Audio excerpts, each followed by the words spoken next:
Hi everyone, in this video we are going to learn how to calculate molecular mass of any molecule. तो सबसे पहले ये समझते हैं कि molecule होता क्या है. Molecule is nothing but it is group of atoms. Group of atoms. जब दो या दो से ज्यादा atoms chemically combine हो जाते हैं, जब दो या दो से ज्यादा atoms साथ में आकर केमिकली बाउंड हो जाते हैं एक दूसरे के साथ, तो वो एक मॉलिक्यूल फॉर्म करता है. For example H2O, this is a molecule, क्योंकि यहाँ पर देखो हाइड्रोजन एटम्स और ऑक्सीजन एटम्स आपस में जुड़े हुए हैं, तो ये एक मॉलिक्यूल है. यहाँ पर देखो हाइड्रोजन H2 लिखा है, तो यानी कि हाइड्रोजन के दो एटम्स ऑक्सीजन के एक एटम के साथ कंबाइन हो रहे हैं, तो ये तीन एटम्स आपस में कंबाइन हो रहे हैं, तो इसलिए ये एक मॉलिक्यूल है.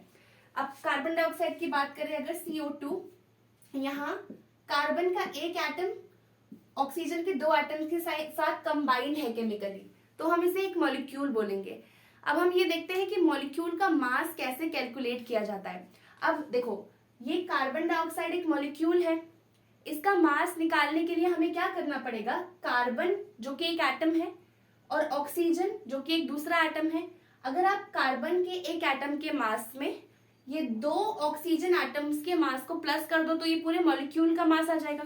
ठीक है, देखो अगर आपको CO2 का मॉलिक्यूलर मास निकालना है तो आप क्या कर सकते हैं, mass of carbon plus mass of oxygen, oxygen atom, दोनों का एटॉमिक मास निकाल सकते हैं आप. अब यहाँ पर ऑक्सीजन जो है ये दो एटम्स है इसके, तो आप ऑक्सीजन के एटॉमिक मास को 2 से मल्टीप्लाई कर सकते हैं, तो ये आपका पूरा मॉलिक्यूलर मास आ जाएगा, है ना. अब इसी चीज का इस्तेमाल करके हम यहाँ पर कुछ मॉलिक्यूल्स हैं जिनका मॉलिक्यूलर मास निकालेंगे. Okay, so first molecule is H2O. H2O का मॉलिक्यूलर मास कैसे कैलकुलेट करेंगे, सबसे पहले ये देखेंगे कि H2O में इस पूरे मॉलिक्यूल में कौन कौन से एटम्स प्रेजेंट है. तो सबसे पहले इस मॉलिक्यूल में हाइड्रोजन एटम है और दूसरा ऑक्सीजन एटम है, राइट. अब हाइड्रोजन एटम का मास कितना होता है, हाइड्रोजन का एटॉमिक मास होता है 1U. हाइड्रोजन का एटॉमिक मास कितना होता है, 1U.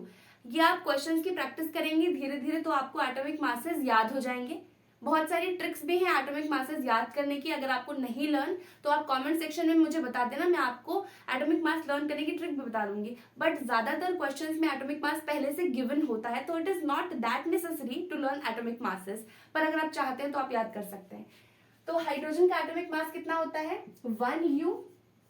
अब हाइड्रोजन के यहाँ पर कितने एटम्स है, दो एटम्स है, तो दो हाइड्रोजन एटम्स का मास 2U हो जाएगा. ऑक्सीजन का यहाँ पर कितना एटम है, एक ही है, और ऑक्सीजन का एटॉमिक मास कितना होता है, 16U. ऑक्सीजन का एटॉमिक मास कितना होता है, 16U.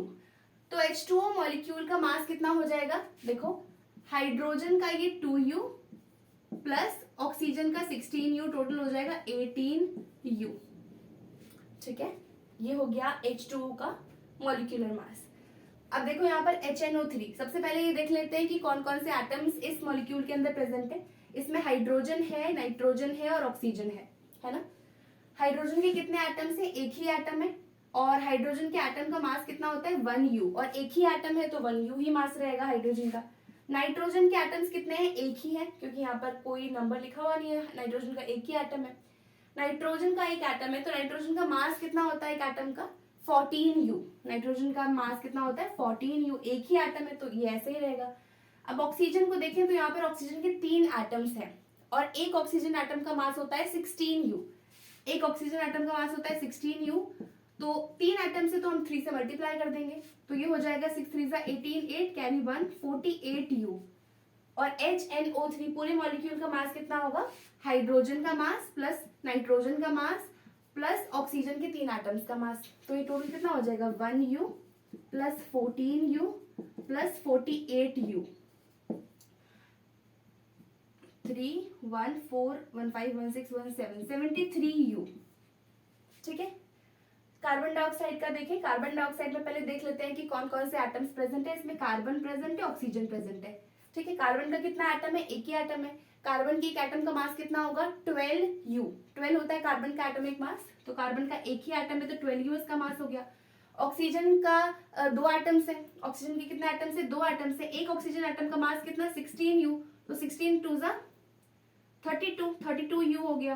तो कार्बन डाइऑक्साइड मॉलिक्यूल का मास कितना होगा, कार्बन का जो एक एटम है उसका एटॉमिक मास प्लस ऑक्सीजन के 2 एटम्स का एटॉमिक मास। ठीक है, तो 2 और 2 4 और ये हो गया 44U। ठीक, कार्बन डाइऑक्साइड का हो गया। अब ये आ गया कार्बन मोनोऑक्साइड, ये आप खुद से करेंगे क्योंकि कार्बन का आपको पता है कितना होता है एटॉमिक मास, कार्बन का होता है 12U, ऑक्सीजन का भी आपको पता है 16U। तो आपने कार्बन डाइऑक्साइड का जैसे निकाला वैसे ही कार्बन मोनोऑक्साइड का यानी कि CO का भी निकाल लेंगे। अब हम ये करते हैं कैल्शियम क्लोराइड CaCl2। यहाँ पर देख लेते हैं कौन कौन से एटम्स प्रेजेंट है। यहाँ पर कैल्शियम है और क्लोरीन है। कैल्शियम के कितने एटम्स प्रेजेंट है? कैल्शियम का एक ही एटम है। कैल्शियम का एटॉमिक मास होता है 40U। कैल्शियम का एटॉमिक मास कितना? 40U। क्लोरीन का एटॉमिक मास कितना? क्लोरीन का एटॉमिक मास होता है 35.5। कितना होता है? 35.5। और क्लोरीन के कितने एटम्स है? यहाँ पर क्लोरीन के 2 एटम्स है, लिखा हुआ है ना Cl2। क्लोरीन के 2 एटम्स है, ठीक है, 35.5U। आप इसे मल्टीप्लाई करेंगे, 5 2 10 0 कैरी 1, 5 2 10 1 11 1 कैरी 1, 3 2 6 1 7, 71U आ गया। Cl2 यानी कि क्लोरीन के 2 एटम्स का मास कितना है? 71U। CaCl2 कैल्शियम क्लोराइड, इनका जो पूरे मॉलिक्यूल का मास कितना आएगा? कैल्शियम का एक एटम 40U प्लस क्लोरीन के 2 एटम्स का मास 71U, ये कितना आएगा टोटल? 111U। ठीक है, 7 3 10 1 11, ठीक है, 111U। अब C2H2, ये भी आपको घर से करना है। इथाइन, इसका मॉलिक्यूलर मास आप कैसे निकालोगे? कार्बन और हाइड्रोजन, यहाँ पर 2 एटम्स ही प्रेजेंट है, कार्बन और हाइड्रोजन। इसका एटॉमिक मास आप कैसे निकालोगे? सबसे पहले ये चेक करो कि यहाँ पर कौन कौन से टाइप के एटम्स प्रेजेंट है। यहाँ पर कार्बन प्रेजेंट है, हाइड्रोजन प्रेजेंट है। कार्बन के कितने एटम्स? 2 एटम प्रेजेंट है। कार्बन के एक एटम का मास कितना होता है? 12U मल्टीप्लाई 2, क्योंकि 2 एटम्स है तो ये हो गया 24U। प्लस हाइड्रोजन के कितने एटम्स है? 2 एटम्स है, 2 मल्टीप्लाई हाइड्रोजन के एक एटम का मास 1U, तो this 24 plus 2U which becomes 26U। तो ये क्वेश्चन आप खुद से ट्राई करना। तो यहाँ पर हमारा मॉलिक्यूलर मास यहाँ पर खत्म होता है। हमने ये देख लिया कि मॉलिक्यूलर मास कैसे कैलकुलेट किया जाता है। एक और इम्पॉर्टेंट बात, मॉलिक्यूलर मास के बाद ग्राम मॉलिक्यूलर मास भी आपको आपके लेसन में देखने को मिलेगा। ग्राम मॉलिक्यूलर मास बहुत आसान होता है, ग्राम मॉलिक्यूलर मास बहुत इजी है। देखो आप ध्यान से देखो, इसके लिए मैं सेपरेट वीडियो बना दूंगी, पर यहाँ पर मॉलिक्यूलर मास हमने कैलकुलेट किया ही है तो हम छोटा सा एक और कॉन्सेप्ट समझ लेते हैं ग्राम मॉलिक्यूलर मास का। तो अब यहाँ पर वाटर का एक मॉलिक्यूल है जिसका मॉलिक्यूलर मास कितना आया है? 18U, है ना। एटॉमिक मासेस और मॉलिक्यूलर मासेस को हम हमेशा U में नापते हैं।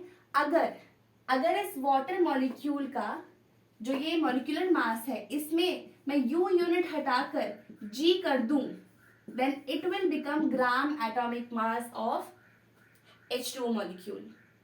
I hope you got my point. अगर आपको कोई भी मॉलिक्यूल का मॉलिक्यूलर मास दे रखा है, उस मॉलिक्यूलर मास में से आप U को हटा के अगर G कर देते हैं, then it becomes gram molecular mass.